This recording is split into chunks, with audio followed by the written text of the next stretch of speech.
Bailey's at my feet, trying to get my attention, so you'll probably be hearing her in the background. Hope everybody had a nice 4th of July holiday if you're in the States. Nice weekend for those across the pond and elsewhere. So I want to talk a little bit about post-holiday trade routines. I get a lot of questions as to how do I treat the market? How do I come back to analysis? How do I deal with the holiday volume that comes in or out of the marketplace? And obviously, most of my audience may or may not be, I don't know the demographics and such, but you may not be American. You may not celebrate the 4th of July. But any holiday that causes, like a bank holiday, specifically with the dollar, I like to wait and see how the market digests the break, okay, or the lower volume that comes into the market just ahead of the holiday, or if there's a abbreviated trading session. I don't really look at that as noteworthy or pressing in terms of the analysis. So this morning, what I do is I go through, I look at the charts, and I see what did we do last week? How did we close last week? And then I look at any kind of headlines that came out over the weekend. Was there anything geopolitical? Was there anything that would have been unexpected? War related, that type of thing. Terrorist attacks.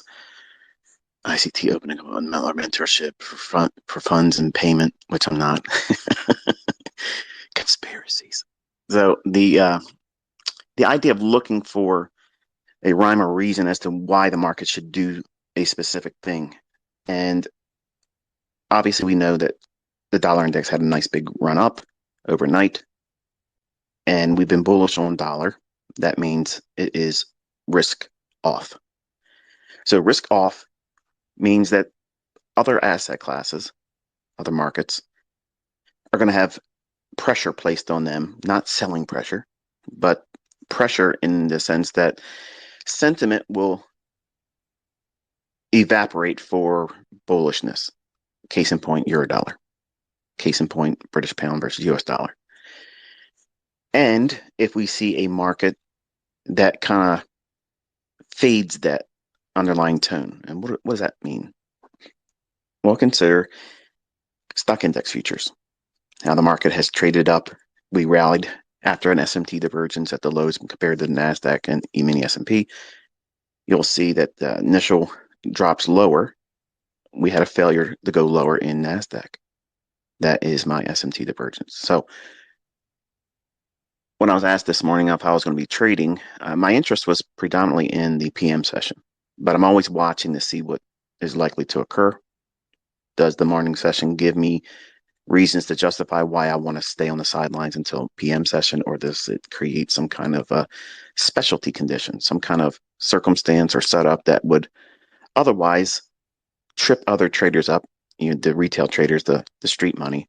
What are they going to be expecting? What are they looking for? And I kind of weigh that out with my expectations on what I believe the market's going to try to do. Now, it doesn't mean I'm always right. Obviously, you've seen a few times where I've been wrong. But there are times where if I'm sitting on the sidelines, if I'm waiting for a particular condition to occur or form in the afternoon, you're probably asking, well, what is it you're trying to avoid the morning session for? What was the initial apprehension? What was the cause for me to not want to be so interested in the morning initially? Well, it's because we had that big run up in dollar, and that is a risk off scenario. So again, for the folks that have answered incorrectly when I asked on Twitter, if the dollar is going higher like that, is that risk on or risk off? It is risk off. That means they're not willing to trade in foreign assets. So they run to flight to quality. Now, I'm not going to defend the dollar in terms of being quality, okay, but it's considered a safe haven. And I'm not going to try to defend that stance either, but that's commonly referred to as the flight to quality or safe haven. So if there's uncertainty, if there is no interest in taking on risk, and that would be in the form of buying euro, buying pound, buying equities, that type of thing, that is being risk on. So you're willing to assume that risk. And when that occurs, that's when you'll see the dollar tend to trade lower, or it could be held in consolidation while other asset classes rally. That's still a risk on scenario. It's not as strong as when we see dollar going lower and foreign currencies and equities going higher. That's definitely risk on. That's a strong risk on environment. But if we have an indication that we're likely to go lower on a particular market, whether it be a Forex pair or an index futures, and if we see a very strong dollar, like it's performed overnight, and my private mentorship, high five, we got our objective. It's traded into our premium array. And the morning opening on equities, if you look at what has transpired so far in NASDAQ and E-mini S&P, it started going lower, drifting a little bit lower, but then it didn't quite get down to that 37.40, did it? Got real close to it, and then it created an S&T divergence. And then what does it do? It starts to rally higher. That is the very thing I try to avoid in the morning sessions for that very reason, because it can go against the grain a little bit. It can lead people astray. I've fallen victim to that stuff before, and I've learned this as a reason for me to have rules of engagement, things that would limit my engagement, or at least frame it in the context where at least I know what I'm doing and why I'm not doing something. And if you don't have those things built into your model, you really don't know what you're doing, much like a stop loss. If you don't use a stop loss, you don't know what you're doing. I don't care if you're saying that you're profitable and you have a broker statement that says, look at this, I've made XYZ% in the last 2 weeks, 3 months, whatever. Playing that game will eventually burn you. So you have to have a stop loss. You have to have rules to know when you're not going to be doing something. And it doesn't matter who agrees with it. It's your business you're running. Do you think Amazon cares what everybody else's opinion about how they do their thing? There's a lot of people that are very opinionated about how Amazon runs as a company. They don't pay their people enough. They don't do this. They don't pay enough taxes because they're offshore. Whatever. They're not concerned about it. So you shouldn't be concerned about anybody else having their opinion about how you should be trading your business. Stay in your lane. Let them worry about themselves. Because I can tell you this, I've discovered the majority of the people on the internet that have a high opinion about other people or low opinion about other people, they generally are freed up with a lot of time because they're not actually trading themselves. So if you see these talking heads out there, they're very opinionated about you or someone you're following, me, it kind of begs the question, if they're so interested in me or you or what you're doing, what are they doing in their own trading? They're not minding their own business. They're not minding their own craft. So that would, in my mind, indicate that they have no idea what they're doing in their own funds. They're not making money. They're not counting their own stacks. So they're what? They're trying to mind your business. So you have to have rules so that way you stay in your own lane and you don't worry about anybody else. You don't care about what I make. You don't care about what anybody else makes or loses. It's irrelevant because you're not going to spend my money. You're not going to feel the pain and suffering if I take a loss. So why bother with it? And don't invite other people to do that in your own trading either, because they're not going to be sympathetic to you. They may appear on face value. Believe me, they're down deep. They're loving the fact that you're suffering just like they are. Although yours might be a very momentary drawdown or a stop loss being hit and you have a losing trade. The high opinionated people, they generally aren't profitable. And they're usually the ones that are very critical of other people, not just one person or one teacher or guru, but these ideas permeate this industry because 90% plus fail to be profitable. So it's easy for them to look for an outlet to discharge themselves. So to prevent yourself from having all those pitfalls where you feel like you got to do those types of things, start being critical of other people or yourself in your own journal, which you shouldn't do. You have to have rules You have to have limitations. You have to have some kind of structure as to why and when you do or do not engage in price. Now, back to the discussion with the index futures this morning. If you compare the NASDAQ with the E-mini S&P, as I mentioned, you can see that the NASDAQ failed to make lower lows as S&P did. And then we had a little bit of a lift. And then S&P rallied, NASDAQ rallied, and created a short-term premium. And the market traded above its short-term highs, cleared out buy-side liquidity, and we have since drifted a little bit lower. Now, did it go higher to a premium to go lower? Yes. Has it gone to 37.40 yet? No. Is there opportunity in here, or was there? Yes. Is the price action clean? No. So contrast what you're seeing in the index futures this morning versus other market days where we're looking for a particular level, a draw on liquidity above or below, and the market just delivers a very nice little break in structure, and then return back to a fair value gap, and then it runs off and chases to the liquidity pool that we're looking for. That's a clean market. That's a symmetrical market.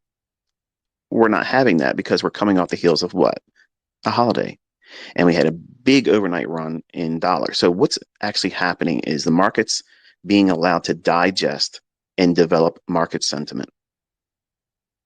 That's what's occurring. Okay, so because that sentiment is evolving, now I'm not saying that the sentiment that dollar went bullish like it did last night is the continuation of that very effect. In other words, I'm not suggesting that just because we had a big up day overnight in dollar, that means it's going to continue higher, because obviously it can be rejected today or going into tomorrow. What I'm saying is, because of the holiday, because we came off of a weekend, yes, we had abbreviated trading yesterday, but I don't look at that as, again, noteworthy. I could care less what it did yesterday. I treat it like it didn't happen. So I'm looking at Friday's data.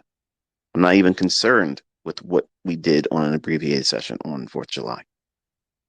Now, some of you may be hissing and saying, what? What a noob. Well, you do what you want to do. Okay, I'm going to do what I believe serves me best. Okay, and everybody's going to have a different opinion about what's best for them. And I'm not subscribing to other people to learn how to trade. I'm not looking at other people to get a better feel for what I should do as a trader. But to the audience members that come here or my YouTube channel and they want to at least look into what it is that I do, whether they want to subscribe to the ideas or not, I make that available to those that are inclining their ear to it. It doesn't mean you should. It just means that I'm answering the call for those individuals that have asked, what do I do after holidays? How do I treat the market? The other reason why I posted on Twitter that I'm more interested in the PM session this morning, because we have non-farm payroll this Friday. And I know a lot of folks that have been trading for a while, they see me make that remark, or they hear me make that remark, and they're like, dude, why is he not wanting to trade non-farm payroll? There's opportunity. There's opportunity every single day. There's opportunity all the time. But your opportunity doesn't necessarily mean it's my opportunity.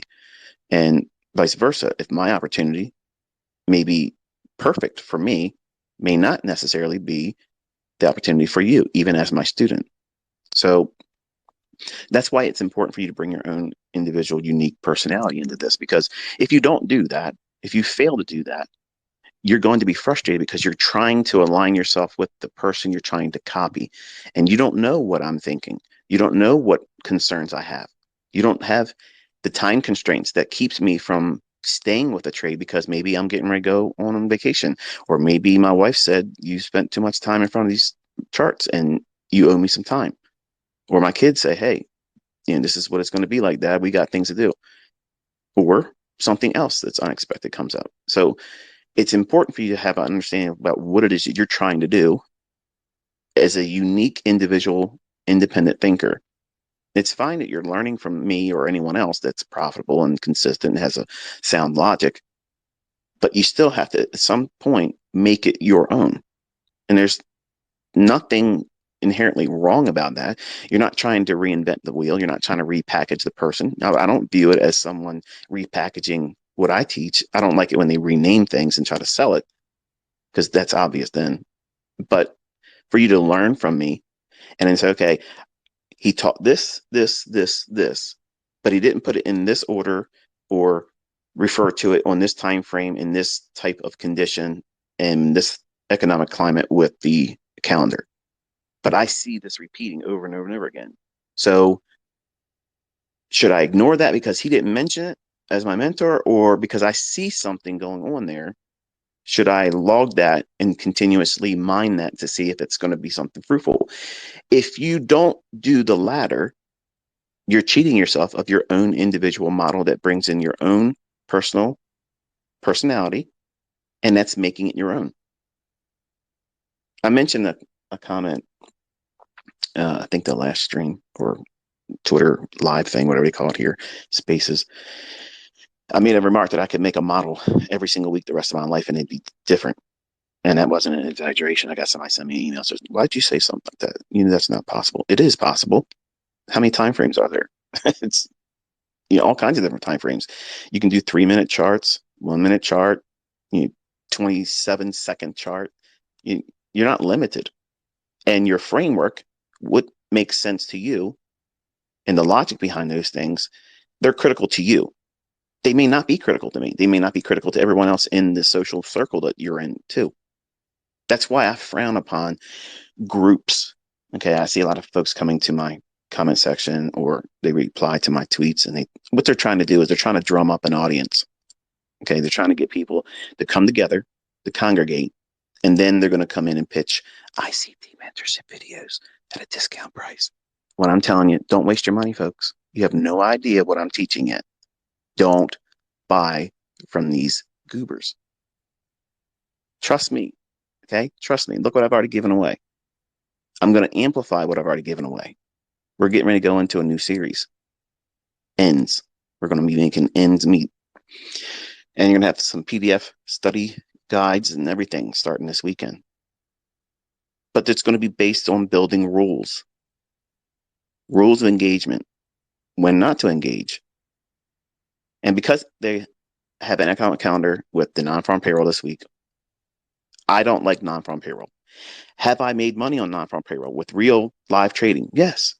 Have I lost a lot of money on non-farm payroll with real live trading? Yes. The latter is more likely to occur and has been in the past over my career. So doesn't it make sense if I know that's an area where I'm prone to do it wrong? What did he say? This can't be ICT. ICT is too arrogant. He would never say something like that. No.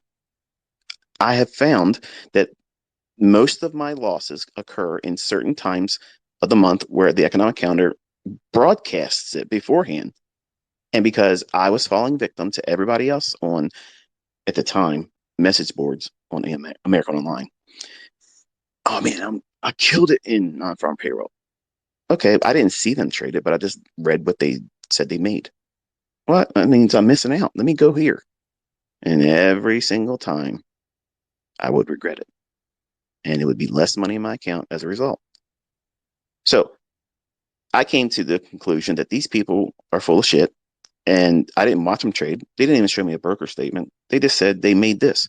And I learned later on that this is actually them lying to themselves and everyone else that would lend their ear or read their crap, because they want to be coddled. They want to be nudged like, wow, you must really know what you're doing. And that's a band-aid mentally, because they really blew their shit. They lost their money, and now they're going to act like they got it all figured out when they really don't. And that's why this industry sucks in a lot of ways, because there's a lot of fakes. And they may not come out with the intent to be a fake or a fraud or trying to scam anyone. They may not even be selling anything. But if you take the time to listen to other people, and they're usually the braggarts, the people that don't really have anything to show for what they're saying, but they're really critical of other people too, they aren't profitable. They're not making money. Because believe me, folks, if people are making money in this day and age, believe me, they're going to shove it down your throat. They're going to prove it even when you're not asking for it. And when you said you've seen enough, they're going to still shove it down your throat. Think about it. This whole world right now, look what you're listening to. You're listening to me right now pontificate about things that probably you don't feel are useful to you, but they really are. Do you have a filter? Are you filtering out all these people that like to get on the internet, on Twitter, and do things and say things that they can't really back up with any evidence that those things took place? And that's how I fell victim to non-farm payroll. I listened to other people bloviate about how much they made. Maybe they made a profitable trade later in the day, but if they took 6 trades and the previous 5 were losing trades, and they're only talking about how they made money on that one trade, and their net loss for the day isn't really being talked about, is that genuine? No. But that's them putting on that mental band-aid. That's what social media has done. It's allowed people to put social band-aids on their character flaws. They virtue signal. Oh, look at me. I'm doing this for the poor. Look at this. I'm going to give a helping hands ministry to people that can't afford this and that. Well, if you're doing that, there's your reward. I don't get on here and talk about what I do for other people because I don't want that reward. I don't want that virtue placed on me because I say I've done something. The people I help, they know I helped them, and I don't want to be glad hand about it. And the same thing about my trading. I want my students, my genuine students, to come here or on YouTube with a pen and pad, with a sincere desire to want to learn, and lay down all your mental baggage. That means the stuff you're bringing in that's toxic, and also what your previous educators taught you. Put all that stuff down. You can pick it up later on, but if you try to blend all that stuff, like Wyckoff and supply and demand and Elliott wave and harmonics and this and that and the other thing, all that stuff is going to make it harder for you to learn what it is I'm teaching, because what I'm teaching is very easy. But the complication is you have to get out of your own way. And one of the things I helped to get myself out of my own way was make very rigid rules around how I'm going to conduct myself in the marketplace. When am I allowed to do anything? And here's the hard time. When am I not allowed to do anything? Think about it. The sign says, don't step on the grass. Don't touch wet paint. What are you going to do? You're going to moonwalk across the lawn, and then you're going to put your initials in the fresh paint. ICT was here, 2022. Bite me. I did stupid stuff like that when I was younger. I'm not proud of it, but that's human nature. Tell me I can't do something, and I'm going to start thinking about 20 ways I can do it and not get caught doing it, and then feel like I've done something good when it's not good. That's human nature. That's human nature. All of us have that. That's inherent in all of us. A child is not taught how to be a misbehaving little being. It just knows it by nature. Well, in trading, all of us are like children. Yeah. That means what? We can tend to do things to get ourselves in harm's way. And you have to have boundaries. You have to set them as the analyst. Because if you don't do that as the analyst, the trader in you is going to listen to the gambler. Just like it did when I was on Miracle Online. Non-farm payroll, man. It's going to move around. It's going to do this. It's going to do that. And if you buy this package here, it'll send you a signal.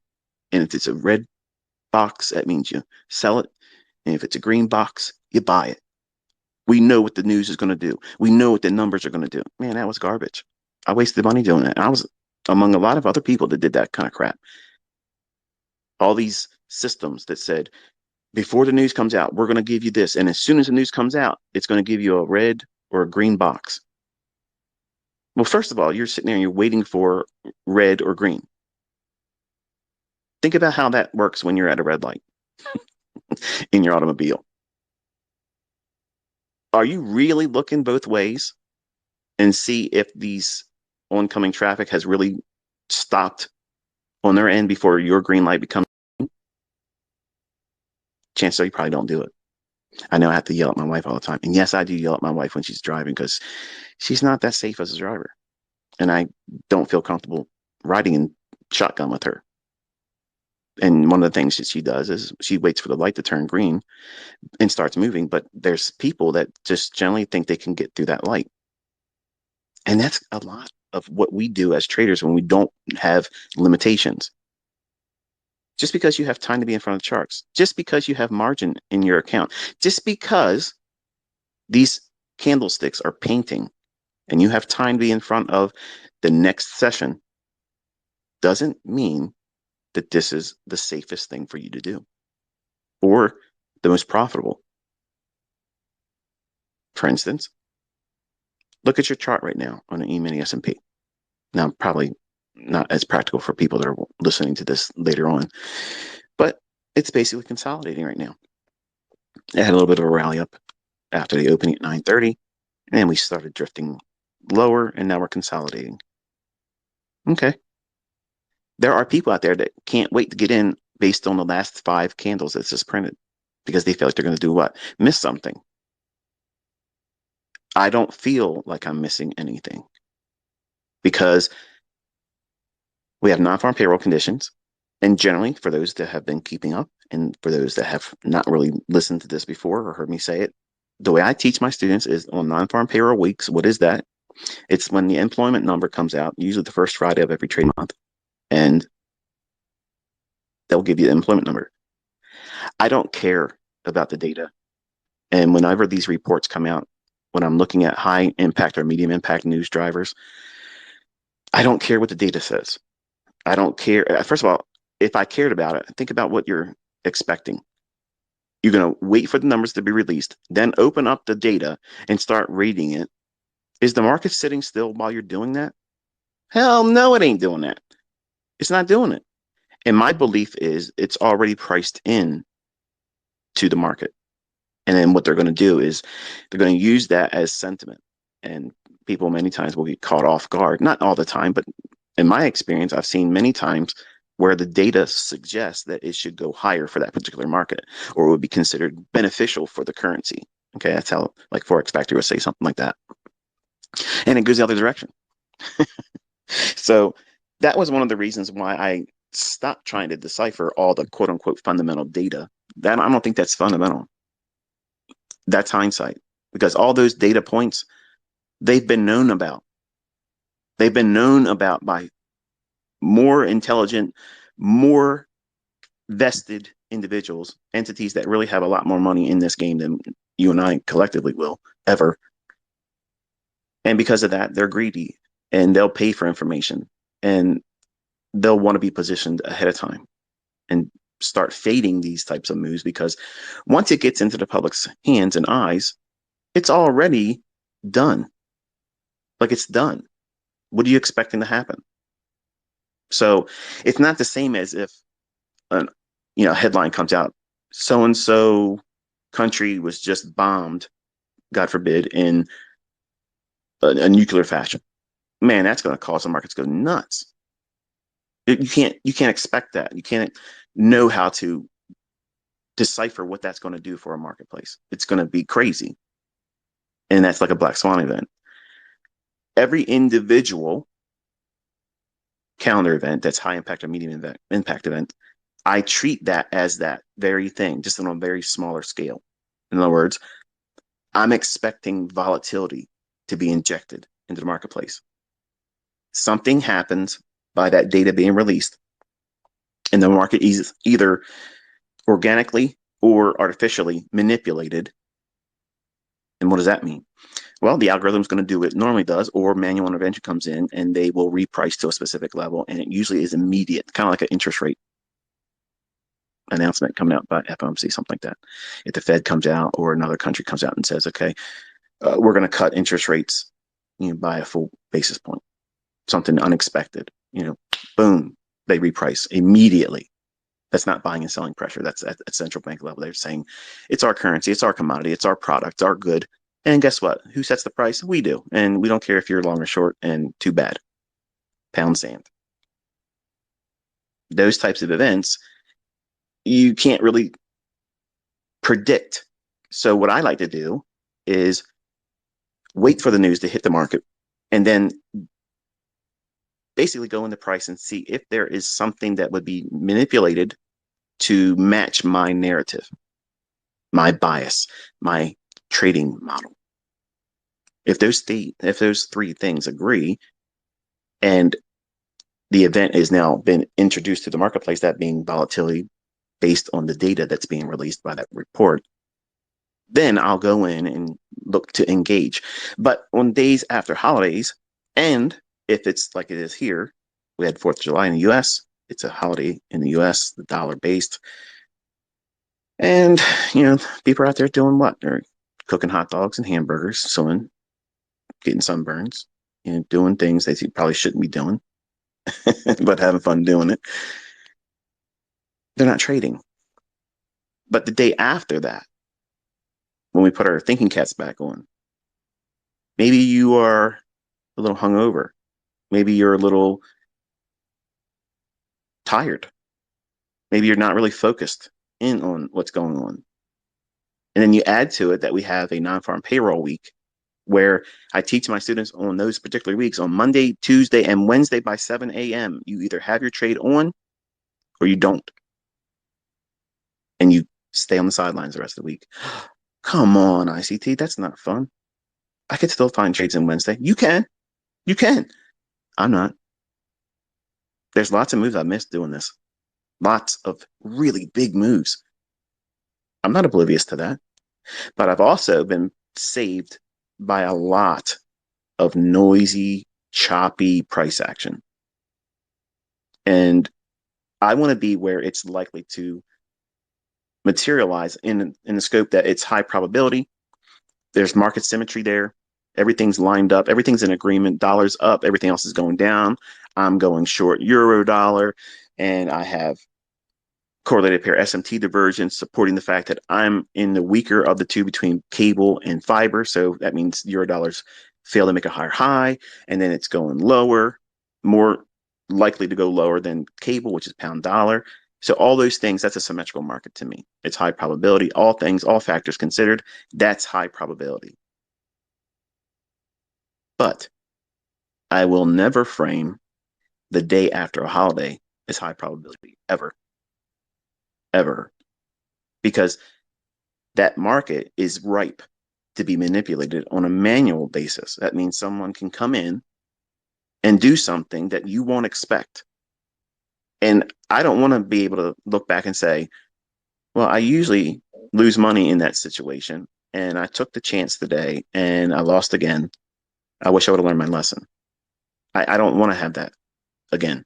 So what I like to do is look at the marketplace, respect the risk, come up with an idea, an opinion, and see if it pans out. And then when it doesn't pan out, in my journal, those entries are like this.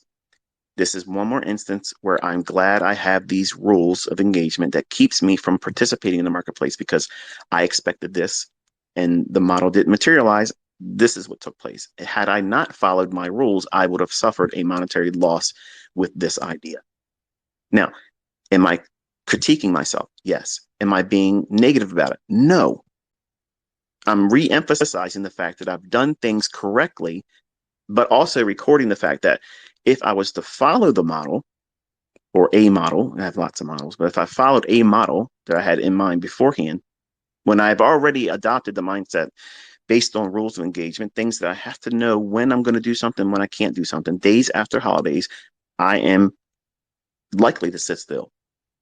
But I'd like to obviously engage on the mental side of trading. It doesn't mean I'm going in and pushing a live account, but I'm usually going in sometimes with a demo. Sometimes I'm making a comment to my sons.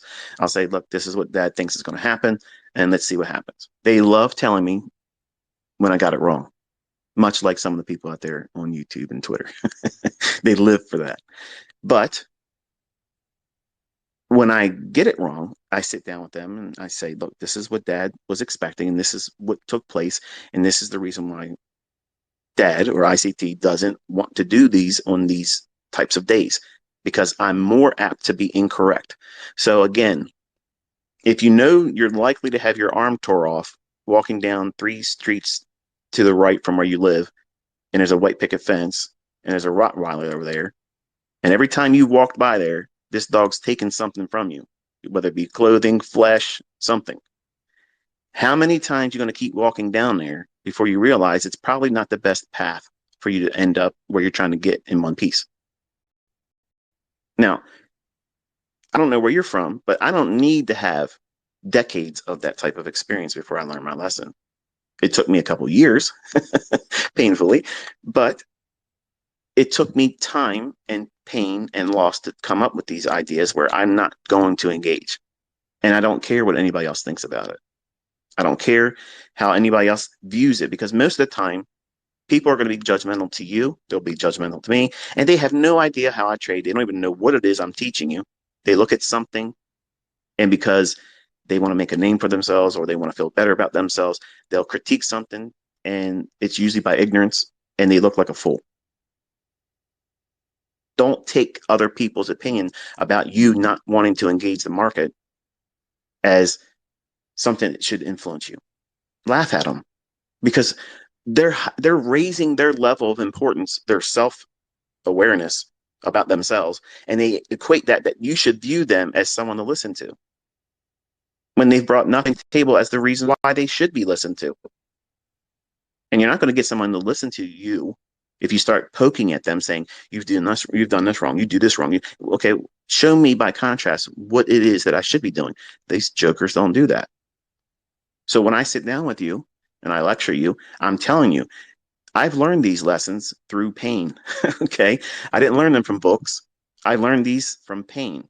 I learned them from taking an account, placing it into risk in that environment, fleecing me, taking from me, not on one time occasion, not on just a handful of occasions, but many instances where many times it equated to me having an account that was blown. I have no reason to hide that. That's the whole reason why I'm teaching the way I teach. I have suffered those things. So wasn't it beneficial for you to learn from somebody that has made mistakes before in other things? Sure. What did they do to hurt themselves? What did they do to help themselves learn better, quicker, without having all these pitfalls and these snares? That's what you want. That's a mentor, someone that has gone through things and understands, okay, that's a problem area. And if you don't do these things and put these controls in place, you're likely to repeat that same thing in the future. If they are not equipped to see that and come up with a mitigation to it, some kind of, well, like I mentioned, control mechanism. That means a filter, something that says you are not allowed to trade. You are not allowed to participate. You have to have those things. Think about it, folks. If you don't drink and drive and you stay on your side of the road and you don't speed, about 85% of the time, you're not going to have a car accident, and the people around you aren't going to have a car accident either. But sometimes there's individuals that say those rules don't apply to them. Well, it's the same thing with trading without a stop loss. Yeah, I know where I want to get out at. Yeah, that doesn't work, folks. Listen to me, okay? And I know there's people in here that are teaching other people, even have YouTube channels, and they don't use stop losses, and they try to justify why they don't use a stop loss. There is no justification for it. Zero. Learn how to mitigate risk, how to define risk, then go back to teaching. Because if you're not using a stop loss, you are gambling. And the only thing you're teaching other people is, guess what? You're Nostradamus. You know what the market's going to do. Think about it. If you're saying that you don't need to put a stop loss in because you know where you're going to get out when your trade's wrong, what happens when it reprices aggressively? And you didn't expect that repricing to occur so aggressively. And it moves way beyond what your safe exit point would have been or what you're willing to lose. You're crushed. And if anybody's watched you trade that way, which conveniently they never let anyone see that. Those individuals are learning to do that very thing in their own trading. Now, is that, in my opinion, and I think you would agree too, is that the right kind of leadership and or mentor or teacher when it comes to risking money? I would humbly submit no. Because what they're doing is trading by itself is already inherently risky. And you have to have a way to control yourself. You have to control how much you risk, your leverage, the amount of money per trade, how much of a stop loss you're going to allow in terms of points or pips. You have to place a limit on that. What days of the week are you going to trade? Are you going to trade any old time? I teach what? A kill zone. And we're shortened. We want to see it go up first. That's what institutional traders do. They have mechanisms. They have to wait for the market to have an uptick before they can go short. So I adopted that with my perspective and price. I need to see what first. It needs to go higher. Okay, so where does it need to go to? Above some measure of equilibrium. So I'm having all these rules and these control mechanisms placed in my logic because it's an algorithm that's pricing these markets and it's booking them. And they have what? Control mechanisms, filters. So I'm aligning myself with an algorithmic principle-oriented trading model. But if you are teaching, or if you're learning from someone that's not using a stop loss and preaches they don't need to use a stop loss because they know where they're going to get out, what they're saying is they know what the market's going to do. Absolutely. So therefore, they don't need a stop loss. That is the definition of arrogance. I am not arrogant. I'm confident. Probably sometimes too blisteringly confident for some. But I do have limitations. And to teach or to illustrate trading without a stop loss, there is no other way to say it, folks. This is the way it is. Those individuals that are doing that are saying they know what the market's going to do. Now, they may say it and believe it, but that's not true. I don't know what the market's going to do. I have to use a stop loss. I know it's likely to do this or that, but I have to use a stop loss. Why? Because I'm human. I may have done something wrong. I may have shirked a rule of engagement, bent the rules a little bit. I've done that in the past. I'm human. Sometimes I think, yeah, this looks like it's trying to do this. I want to do that, but it looks like it's doing this.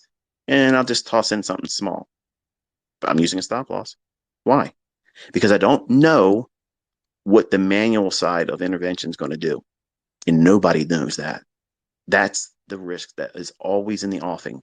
You have to have that that awareness of that potentially harming you. And if you're learning from someone, or if you're trying to do this without using a stop loss, what you're saying is you have no boundaries. That means whatever the market wants to do to you, you're inviting it. Now, there are times when manual intervention comes in and a major repricing in the market asset takes place, and your stop loss necessarily will be of no protection to you. And what does that mean? You might have a 20 handle stop loss on your index futures trade. Now, I'm not arguing or making the case that 20 handles is the appropriate size, but let's just say for the discussion here, say you have 20 points, okay? And the market has some kind of major announcement comes out, or someone gets bombed. Boom, the market just gaps. 40 handles. Think it can't do that? Stick around, because you're going to see stuff like that real soon. But what happens with your stop loss?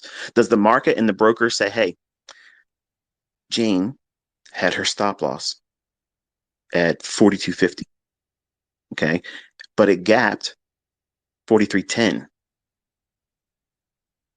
Oh, it can't move like that. Either direction, it can do that, no problem, given the right circumstance. They're not going to go back and say, okay, Jane's stop was at 50, so we're going to honor that and get her out there, and we're going to mark to market in her account based on that understanding. They're not going to do that, folks. They're not going to do it. So, yes, You need a stop loss. Yes, sometimes your stop loss doesn't give you the protection that you hold true that it would likely give you. That's the underlying risk. That's why this is not meant for everyone. And for some of you, you're probably thinking, man, this is something I didn't really think about this. I don't think I can do this. Guess what? That's probably true. And maybe I've saved you a lot of hardship and monetary loss because you probably wouldn't learn until you lost a lot of money that you probably can't do this. But for those individuals that know that you've been bitten by the bug and you're not going to take no for an answer, you have to use a stop loss because it's a rule of engagement. You have to have it. You don't know what that market's going to do. You don't know how far they're going to take it against your idea. And believe me, when I was a 20-year-old, I arm wrestled and I would pretend I was using a stop loss. I was like, okay, if it goes down here, I'm going to get out of that. And then all of a sudden it would start going towards it. And then say, okay, well, really, I'm willing to take a little bit bigger risk. I'll sit through 10 more cents in a move in soybeans against me more than I would have. And the stop loss is not in the market yet. It's just open.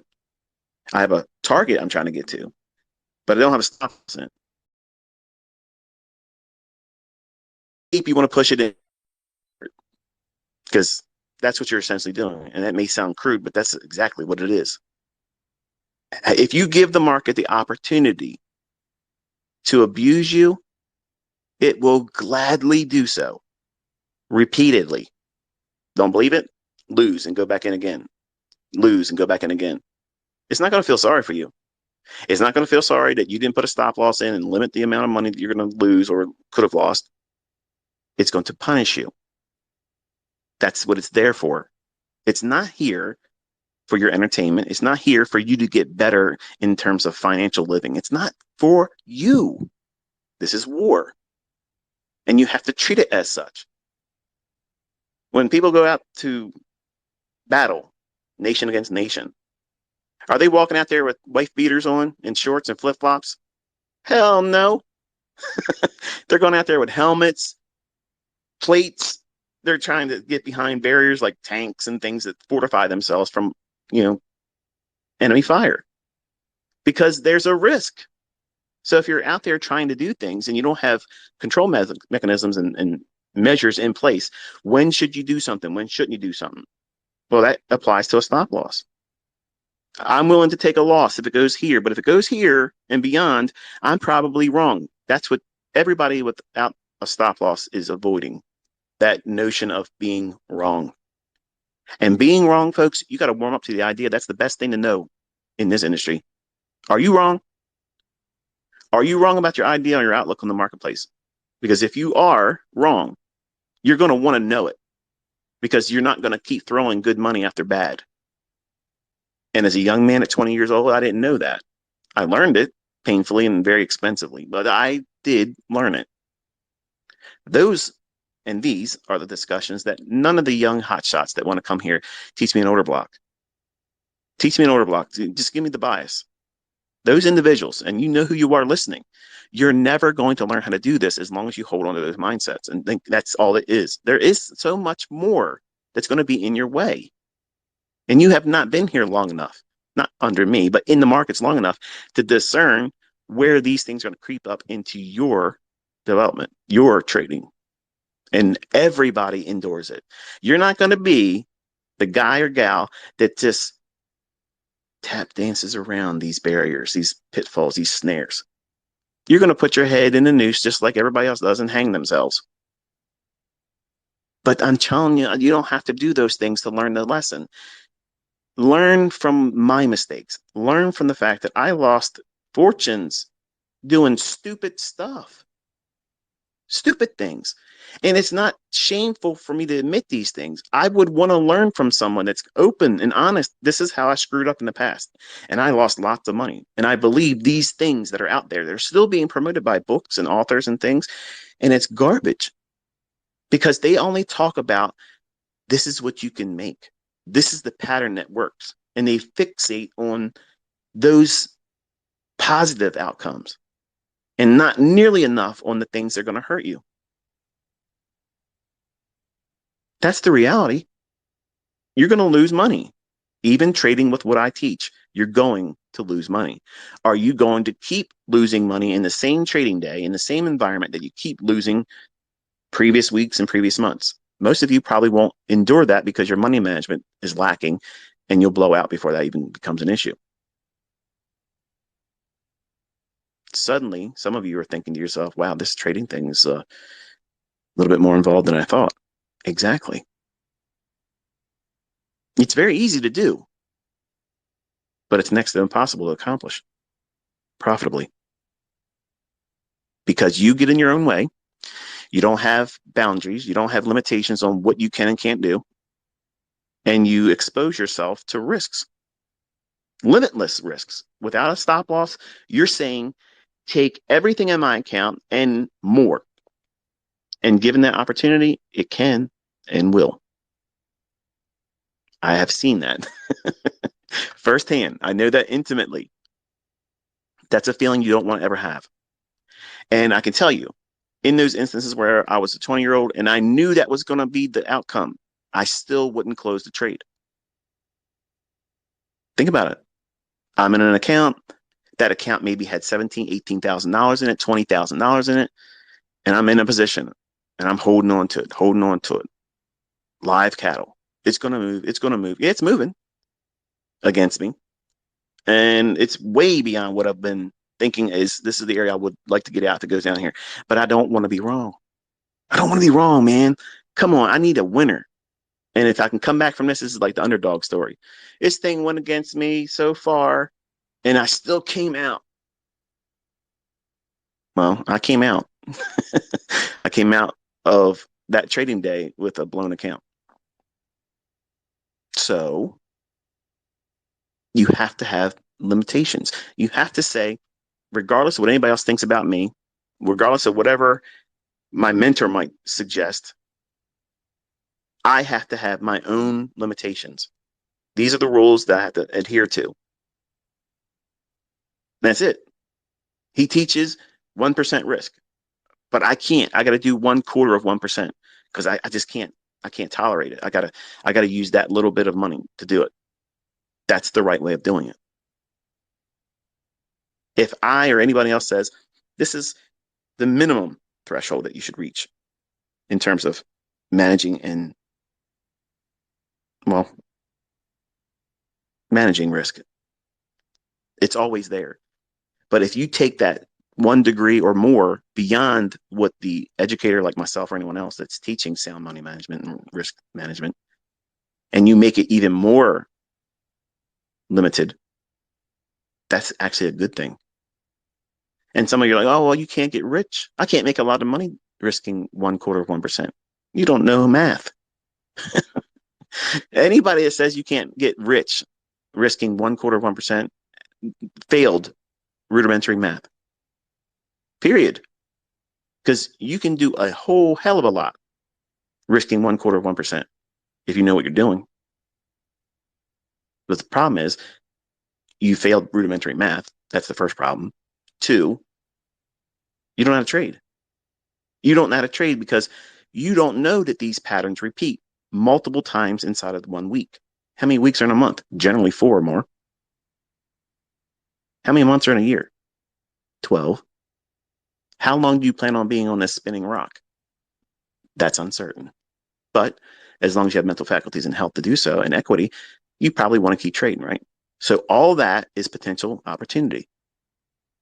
But you right now listening are probably looking at every single individual transaction, every trade. This is the make it and break it. This is the be all end all. This has to work or I'm done. Why?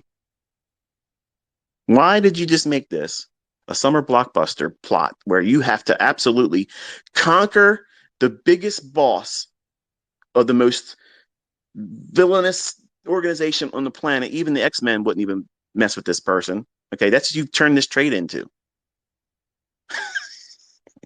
It sounds silly when you think about it because that's exactly what you've been doing.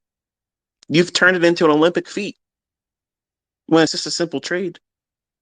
But you're trading with such a high degree of leverage in an environment where it's not likely to work in your favor, but you just had to push a button. Now you're looking for the theme track to Interstellar. John, I'm going to figure out the problems of the universe and I'm going to beat this trade. I mean, come on, man. You're doing too much. It's either you're buying it, it's going to go higher and you get out, or you're shorting it, you're getting out lower price. If the market's not providing you an atmosphere or environment that provides it in a way where it's symmetrical, all things being equal, risk on, risk off, liquidity's obvious, the market's moving very nice, clean price levels. It means it creates imbalances, it comes back, rebalances, and then starts to expand in the direction you want to see it. Order flow is working in your favor. All those things are firing on all cylinders. That's the environment you want to be trading in. And that's what I teach you how to identify. But I'm also teaching you, and some of you are kicking and screaming, you don't want to learn the lessons when to stay out, because guess what? That's being told you can't do something by daddy. A lot of you have daddy issues. You don't want to be told when you can and can't do something. Don't try to trade with a 2-pip stop loss because you see other people saying they can do it. Listen, I can. Doesn't mean I do. Do you hear that? I can, but doesn't mean I do. Just because you see somebody else do something, that means that they've said they've done something already. It's hindsight. They've done something. That's not an invitation for you to try to replicate that. The circumstances that caused that event, even if they did make money, you can't go back in time and do that with them. And you can't take every instance of when someone else said something, just like with my lessons and my teachings. They're going to be fractal. They look similar, but they're not exactly identical. And some of you, like my uncle was, he's very finite. It has to be black or white. It has to be this or that. And it can't be close to it, but still worth taking a shot and using a stop loss and see what happens. If you're too analytical, too things have to be in the fine print exactly this way each time, you are going to struggle. And there's no shorter way of saying it and more direct. You're going to struggle. The market's not going to bend to make it easier for you. You're going to have to endure and learn that you have to trade in the gray, where it looks like something you've seen before. But because it could be wrong, and you as the operator, you as the trader following the analyst,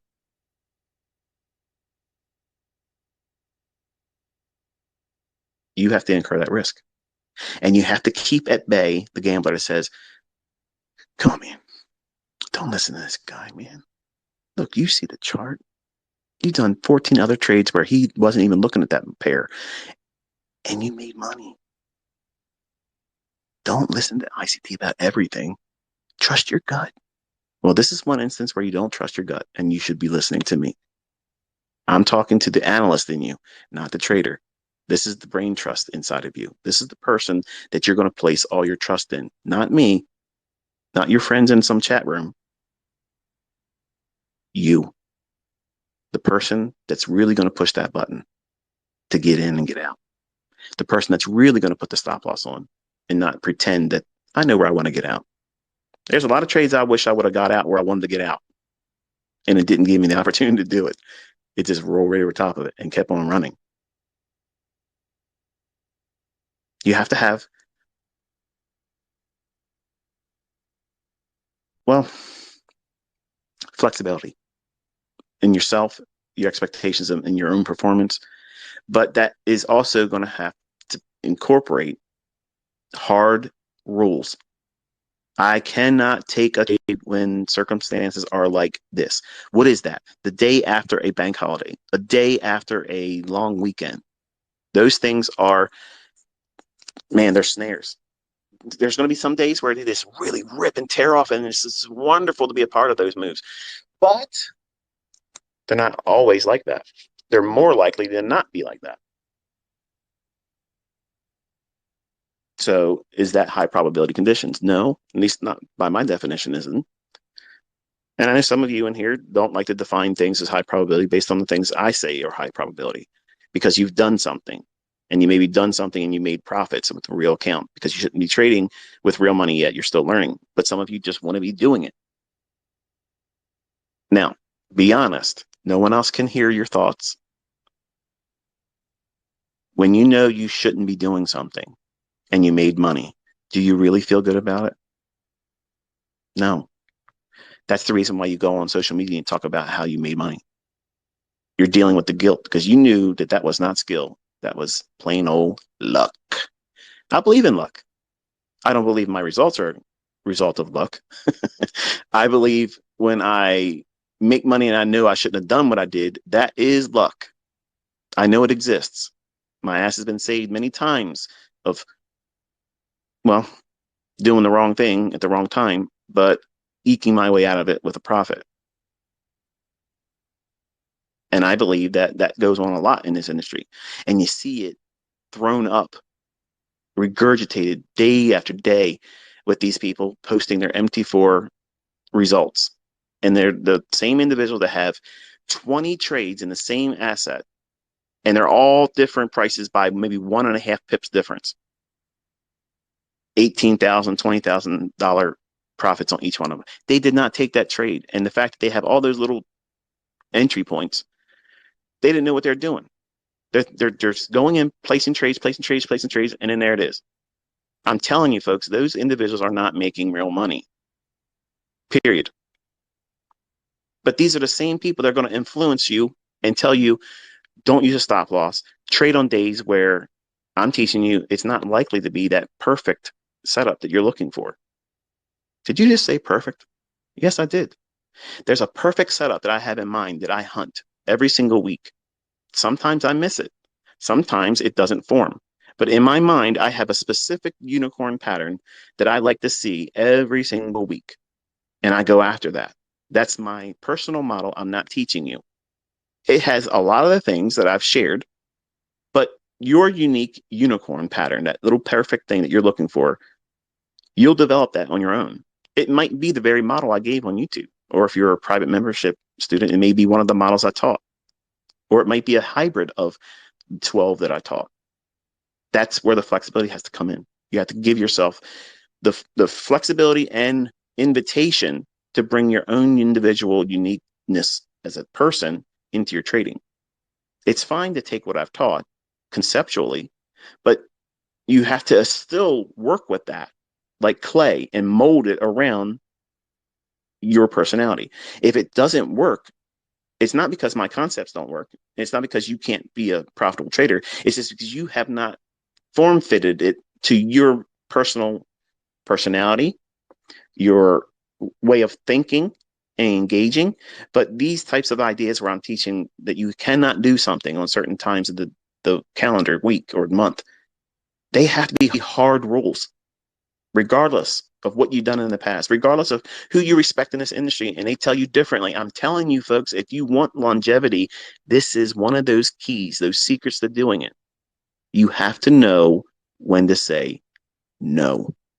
I don't care how good it looks. You're watching the chart. It's no.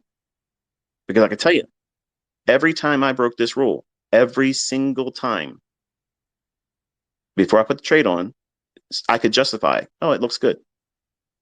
And as soon as I put the trade on, most of the times I regretted it. But I would stay with it because, well, I committed myself. So I can tell you, statistically, looking back, all the times that were harmful to me, the things that were not positive or profitable, all generally hinge on doing things when the market's really not likely to even give me the setup I'm even looking for. And when I was younger, if I had a setup I was looking for, many times I was impatient. I said, well, what the hell with it? You know, I'm getting tired of waiting. This stochastic didn't get down to oversold quite yet. And I'm just going to get in now because I'm just impatient. I'm tired of waiting. Stupid. And you've probably done things like this before. Everybody that's ever traded with live money has done that before. And many of you probably still do it. You know what you're looking for, a fair value gap after a shift in market structure and a liquidity pool. There are three things that are very, very clear things that you need to see in the chart. If you can't see them, obviously, what are you doing? Gambling. If you feel the impulse to gamble, that is the sure sign for you to get the hell out of there, turn the computer off, and go and leave your house, leave your office, leave your phone, and go do something else. Physically remove yourself from the opportunity to hurt yourself. Do it. I promise you, if you do that over the course of 1 year, look at how much money you would have saved.